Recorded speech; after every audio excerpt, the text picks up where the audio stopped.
Deion's treachery might be the perfect way to describe one of the most controversial athletes in American sports history. Before we dive into why so many people despise Deion Sanders, we need to acknowledge something important. The man was absolutely gifted. He's the only person ever to play in both a Super Bowl and a World Series. He made it to the Pro Football Hall of Fame. He had 53 career interceptions and won 2 Super Bowl rings. His talent was undeniable. His speed was legendary, but talent alone doesn't tell the whole story of primetime. The problem with Deion Sanders wasn't his ability, it was everything else. It was his calculated arrogance, his divided loyalties, and his complete disregard for the traditions that made sports sacred to millions of fans. This is the story of how one man's ego destroyed relationships, betrayed teammates, and turned himself into the most hated player in baseball. The primetime persona wasn't born from confidence. It was a cold, calculated business strategy designed to maximize profit. Sanders himself admitted this in 1989 when he said, "They don't pay nobody to be humble. Some people will come out to see me do well. Some people will come out to see me get run over. But love me or hate me, they're going to come out. I'm a businessman now, and the product is me. Prime time." This wasn't humility. This wasn't even honest confidence. This was pure narcissism wrapped in a business plan. Sanders transformed himself from a shy, reserved young man into a larger-than-life character because he knew controversy sells. Every flashy piece of jewelry, every high step into the end zone, every arrogant comment was designed to generate headlines and fuel his brand. He didn't care if people hated him as long as they paid attention to him. The jewelry, the custom suits, the swagger, none of it was genuine self-expression. It was all marketing. Sanders studied other athletes like Muhammad Ali and Julius Erving, but he missed the point entirely. Ali's brashness came with social consciousness. Irving's professionalism earned respect. Sanders just wanted to be famous and rich, but the real betrayal came with his approach to professional sports. Sanders famously said, "Football is my wife and baseball is my mistress." Think about what that statement actually means. He's admitting that he's cheating on football with baseball. He's telling the world that baseball will always be secondary, just a fun distraction from his real commitment. This wasn't cute. This was insulting to every baseball player who dedicated their entire career to the sport. Sanders played 9 seasons in Major League Baseball while simultaneously playing in the NFL. For 9 years, he treated baseball as a hobby, while other players sacrificed everything for the game. The numbers prove his lack of commitment. After a terrible 1990 season where he batted just 158, the New York Yankees placed him on waivers. The team's general manager, Gene Michael, was brutally honest about why. He said Sanders' football career was actively stunting his baseball development. This was an official verdict from a major league front office. Sanders couldn't serve 2 masters without failing one of them. Even when Sanders showed flashes of brilliance, like his 1992 season where he batted .304 and led the National League with 14 triples, it only made his divided attention more frustrating. Here was proof that he could be great at baseball if he actually tried. Instead, he wasted that potential by splitting his focus. The ultimate act of selfishness came on October 11, 1992. This was the day Sanders tried to play both NFL football and Major League Baseball in a single day. What sounds impressive was actually a disgraceful publicity stunt that exposed his complete disregard for his teammates. Sanders had negotiated a special clause in his contracts that let him rejoin the Atlanta Braves for postseason play. But there was confusion about what this meant. The Braves thought it meant exclusive dedication to baseball in October. Sanders interpreted it as permission to do whatever he wanted. On that Sunday, Sanders played for the Atlanta Falcons against the Miami Dolphins. After the game, dehydrated and requiring IV fluids, he embarked on a frantic, Nike-sponsored journey.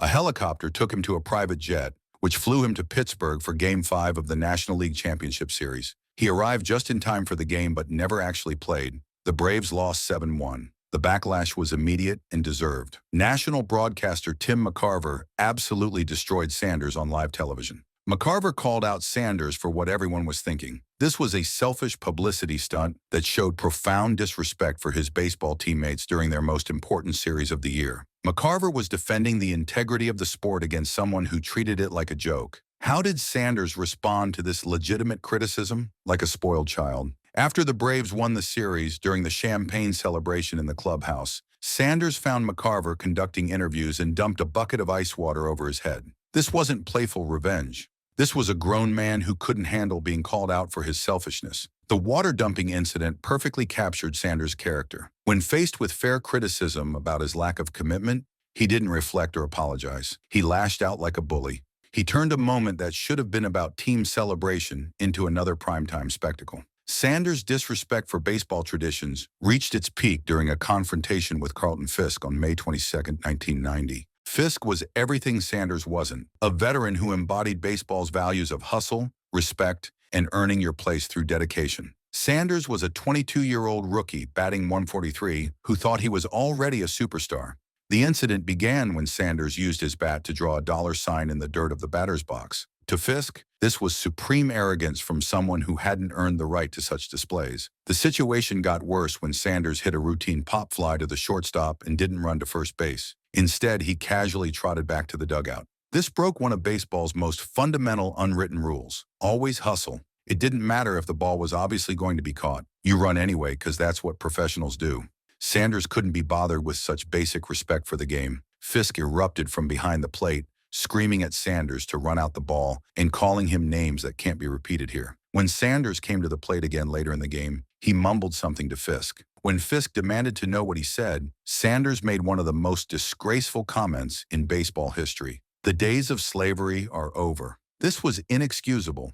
Sanders took a dispute about hustle and professional behavior and turned it into something about race. Fisk's criticism had nothing to do with Sanders being black. It had everything to do with Sanders showing no respect for the game, his opponents, or the Yankees uniform he was wearing. By playing the race card, Sanders was deflecting from his own unprofessional behavior. Fisk's response was perfect. He ripped off his mask, got in Sanders' face, and told the media afterward, "There is a right way and a wrong way to play this game." Fisk was defending baseball's sacred traditions against someone who treated them as optional suggestions. Sanders' betrayal extended beyond disrespecting the game itself. He also betrayed the people closest to him. His relationship with Andre Risson perfectly illustrates his selfish priorities. Sanders and Risson had been teammates and close friends on the Atlanta Falcons. They were known as Primetime and Showtime, two flamboyant superstars who thrived in the spotlight together. They were the faces of the franchise. Then Sanders decided he wanted to win a championship more than he wanted to stay loyal. After the 1993 season, he signed with the San Francisco 49ers, leaving Atlanta to join a Super Bowl contender. This was pure mercenary behavior,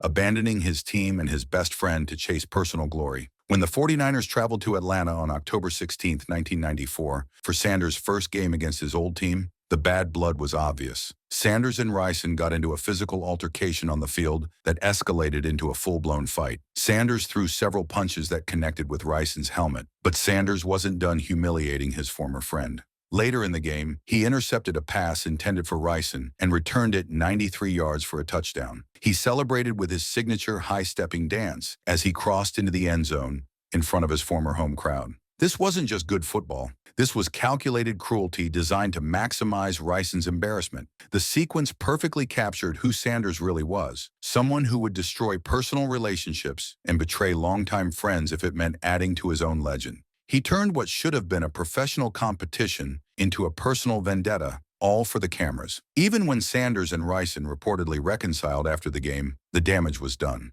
Sanders had shown the world that his primary allegiance was to himself, not to any friendship, team, or city. He was willing to sacrifice anything and anyone for his own success and attention. Despite all his controversies, we have to admit something about Deion Sanders. His impact on sports was undeniable. He was ahead of his time in understanding athlete branding and self-promotion. The very things that made him so hated in the 1990s became the blueprint for how modern athletes manage their careers. Sanders treated himself as a brand first and a team player second. He understood that polarization creates marketability. He built a media empire around his personality before social media even existed. He released rap albums, appeared in music videos, and hosted Saturday Night Live. He was running his own entertainment company when most athletes just did what their teams told them. The truth is, Sanders was a trailblazer for athlete empowerment.